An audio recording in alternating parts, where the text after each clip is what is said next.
ভাবা যায় বাংলাদেশের একজন বিজ্ঞানীর লেখা বই পৃথিবীর বিখ্যাত বিখ্যাত বিশ্ববিদ্যালয়ের পাঠ্যসূচিতে রাখা হয়, আর সেখানে তাকে বাঙালিও চেনেন না, নামও শোনেননি হয়তো অনেকে।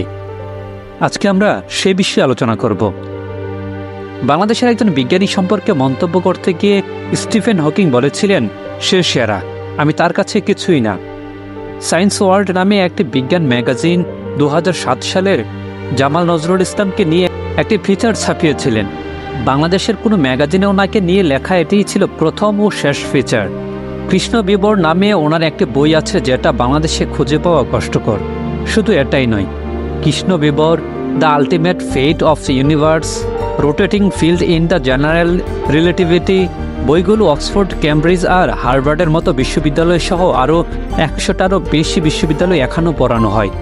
কিন্তু যে দেশে তিনি জন্মেছিলেন সেই দেশের কোনো একটা বিশ্ববিদ্যালয়েও তার বই থেকে কোনো লেকচার দেওয়া হয় না বলে জানা যায়। 2001 সালে যখন পৃথিবী ধ্বংস হবার একটা গুজব উঠেছিল, তখন জামান নজরুল ইসলাম অঙ্ক কষে বলেছিলেন পৃথিবী তার কক্ষপথ থেকে ছুটে চলে যাওয়ার কোনো সম্ভাবনা নেই। স্টিফেন হকিংকে চেনেন না এমন কোনো মানুষ খুব কমই আছে।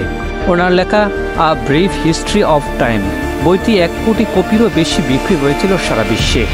এ বইটি সর্বপ্রথম প্রকাশিত হয়েছিল 1988 সালে, কিন্তু বইটি প্রকাশের প্রায় 5 বছর আগে 1983 সালে Zaman Nazrul Islam the ultimate fate of the universe বইটি লিখেছিলেন। দুটো বই প্রায় একই সব টপিকের উপর লেখা। Black hole, worm hole, supernova, cosmic radiation, parallel universe, butterfly effect ইত্যাদি সব জ্যোতির্পদার্থ বিজ্ঞানীয় ব্যাপারগুলোই ঘুরে ফিরে দুটি বইটিতে উঠে এসেছে। কিন্তু তুলনামূলক বিচারে জামাল নজরুল ইসলামের বইটিকে বিশ্বখ্যাত বড় বড় বিশ্ববিদ্যালয়ের অধ্যাপকগণ অধিক মূল্যায়ন করেছেন। যেটি প্রকাশিত হয়েছিল স্টিফেন হকিংয়ের বইয়েরও চাইতে 5 বছর আগে। অথচ স্টিফেন হকিংয়ের বই নিয়ে যতটা মাতামাতি সারা বিশ্বে হয়েছিল, তার ছিটে ফোটাও হয়নি জামান নজরুল ইসলামের কোনো বই নিয়ে। বলা হয়ে থাকে বিশ্বের 7 জন শ্রেষ্ঠ বিজ্ঞানীর নাম বলতে গেলে সে তালিকায় নাকি জামান নজরুল ইসলামের নামও চলে আসবে। বিশ্বের বুকে বাংলাদেশের গর্ব জামান নজরুল ইসলাম। 1981 সালে লন্ডনের লাখ টাকা বেতনের চাকরি এবং উন্নত সুযোগ সুবিধা ছেড়ে মাত্র 3000 টাকার বেতনে চাকরি নিয়ে তিনি চলে আসেন মাতৃভূমি বাংলাদেশে। বাংলাদেশের বিজ্ঞান শিক্ষা এবং বিজ্ঞান গবেষণার গুরুত্ব ও প্রয়োজনীয়তা অনুভব করেন তিনি।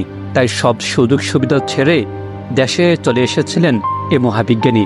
অথচ এত বড় সম্পদ আজ আমাদের দেশে অবহেলিত।